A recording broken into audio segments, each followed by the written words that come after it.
আচ্ছা কোনছে আল্লাহ বড় না মানুষ বড়? ধরো গাদা, তুই কার হাতে কার জোড়া দেশ? কুড়ায় আল্লাহ আর কুড়ায় মানুষ।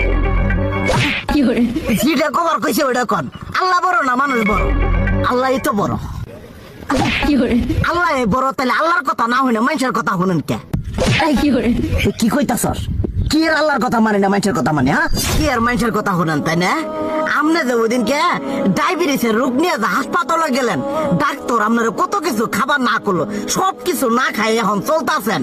তাহলে আল্লাহ যে আপনারা কইছে যে হারাম খাবার না, সুদ খাবার না, কই আপনি তো কাম কাজ বাদ দিয়ে এলাকার আমাদের টাকা পয়সা না গায়ে খালি ওইলে দিয়েই খান, নিজেরা টেও হালাল ভাবে কামাই করেন না, ওই সুদ তো না কয়টা টেয়া করে লাভ আহে ওইলে দিয়ে দিয়ে চলেন আর পেটা বড় বানাইছেন।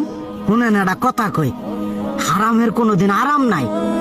হালাল পথে রুজি রোজগার করেন, প্রয়োজনে এড়া বেলা কম খায়েন, তাও শরীর পিণ্ড ভালো থাকবো, কোনো রোগ বেদও হবো না, আরামও পাবেন, আল্লাহও খুশি থাকবো। তুই আমার এইভাবে বুঝাবি আগে কইলি না কে? আসলে এই বিষয়টা তো আমি কখনো মাথায় এইভাবে নেই যে আমাদের কখনো ডাক্তার নিষেধ করলে ঠিকই আমরা নিষেধ মানি, কিন্তু উপর আল্লাহ যে কত কিছু নিষেধ করে দিয়ে সেটা মানি না। আর এই যে হারাম পথে টিয়া পয়সা কামাই করতেছেন, শরীরের মধ্যে দুনিয়া রোগ বেত হয়েছে, দেখা যাইতেছে যা টিয়া হারাম পথে কামাই করতেছেন তার তো বেশি টিয়া মনে করেন জ্বলেই যাইতেছে গা বেশি। আজকের পর থেকে আমি আর এই হারাম সুদ খামো না, আমি হালাল পথে চলবো, হালাল টাকা পয়সা ইনকাম করবো। এতে করে যদি একবেলা কমও খাইতে হয় তবুও খামো, তবু আমি আর এই হারাম পথে চলবো না। আচ্ছা ঠিক আছে।